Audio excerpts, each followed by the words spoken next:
en temps de guerre.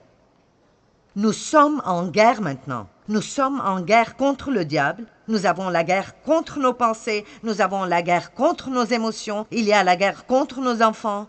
Il y a la guerre contre le concept et l'idée en entier de Dieu comme créateur. Partout où vous regardez, il y a la guerre contre tout ce qui est bon et moral et droit. Et une fois de plus, ce ne sont pas les non-croyants qui changeront la situation, ce doit être nous. La vérité est que chacun d'entre nous devrait sortir, chacun dans notre petite partie de la société, et d'être ce que nous déclarons être, et d'agir comme si nous croyons ce que nous disons que nous croyons. Je ne demande à personne d'aller faire une émeute, je vous demande juste de sortir et d'agir comme un chrétien. Nous n'avons pas à nous excuser pour le fait de croire en Dieu. Nous ne devons pas être odieux à ce propos et marcher au bureau chaque jour en priant, en marmonnant et en ayant une attitude religieuse et orgueilleuse, mais nous devons être audacieux dans notre foi. Amen. On est en guerre. Les armes de notre guerre ne sont pas charnelles, mais elles sont puissantes pour la destruction des forteresses. Nous sommes dans une guerre morale aujourd'hui. Laissez-moi vous poser une question. Où sont les Daniel, les Shadrach, les Meshach et les Abednego?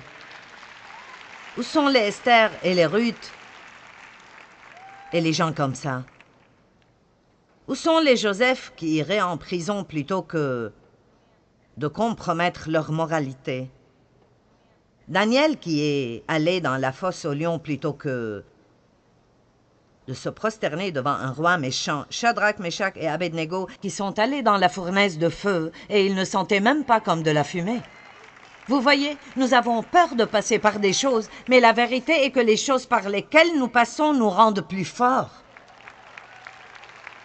C'est vrai, elles nous rendent plus forts.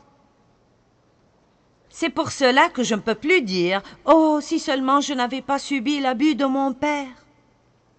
Et ça paraît fou pour quelqu'un qui n'a peut-être pas encore eu cette expérience avec Dieu, mais quand j'ai commencé, si seulement je n'avais pas été abusée, eh bien, si j'avais juste eu de meilleurs parents, alors j'aurais pu faire quelque chose.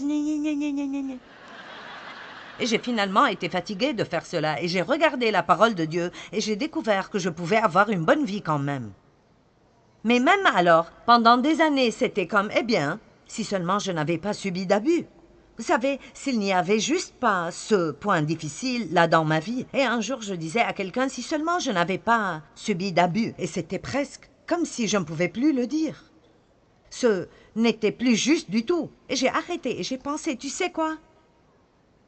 Ça paraît fou, je sais, mais je ne peux même pas dire que je suis désolée. Que ce qui m'est arrivé me soit arrivé, parce que d'une certaine façon, dans le mystère de Dieu, il a tout arrangé pour le bien, et ça a fait de moi qui je suis aujourd'hui. Dieu fait concourir toutes choses au bien.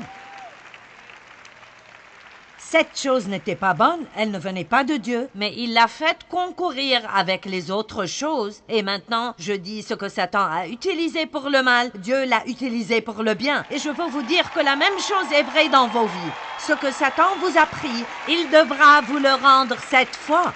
La chose qu'il vous a faite, vous allez vous retourner et faire